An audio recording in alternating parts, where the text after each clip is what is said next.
December மாத ஆரம்பத்தில் திருமாவளவனை முதலமைச்சர் ஸ்டாலின் கையை பிடித்துக் கொண்டு வைத்த கோரிக்கை, இது எப்படி தெரிந்தது என்றால் தெரியும், மீடியாவுக்கு ஏதோ ஒரு வகையில் தெரியும்.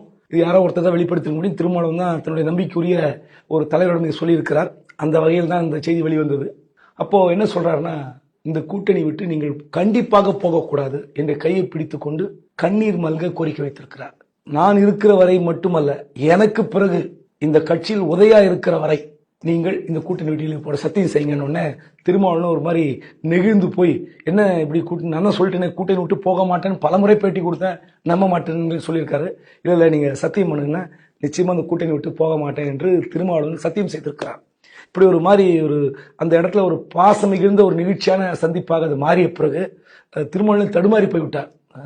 முதலமைச்சர் ஸ்டாலின் இந்த அளவுக்கு ஒரு நம்மீது அன்பு வைத்திருக்கிறார் என்ற ஒரு எண்ணத்தில் வெளியே அந்த எம்எல்ஏக்கள் கூட சொல்லல. இது ஒரு 2-3 நாட்கள் கழித்து அப்படி மெல்ல ஒரு நண்பர்கிட்ட சொல்லியிருக்கார். இந்த மாதிரி நான் எதிர்பார்க்கவில்லை, தனியா பேசணும் சொன்னா எம்எல்ஏக்களை வெளியே அனுப்பிச்சிட்டோம். இப்படி ஒரு திடீரென்று ஒரு கண்ணில் தண்ணி வச்சுக்கிட்டு சொல்லும்போது நான் என்ன பண்ண முடியும், தடுமாறி போயிட்டேன் அப்படின்னு சொல்லியிருக்கார். இந்த மாதிரி ஒரு சந்திப்பில் இதெல்லாம் நடப்பது சகஜம். கூட்டணி உடையக்கூடாது என்று திமுக கூட்டணி தலைவருடைய ஆசையாக இருக்கலாம். ஆனால் எதிர்காலத்தில் என்ன நடக்கும், கூட்டணி உடையுமா உடையாதா, இதெல்லாம் நமக்கு தெரியாது. அரசியல் சூழல்கள் தான் முடிவு செய்யும்.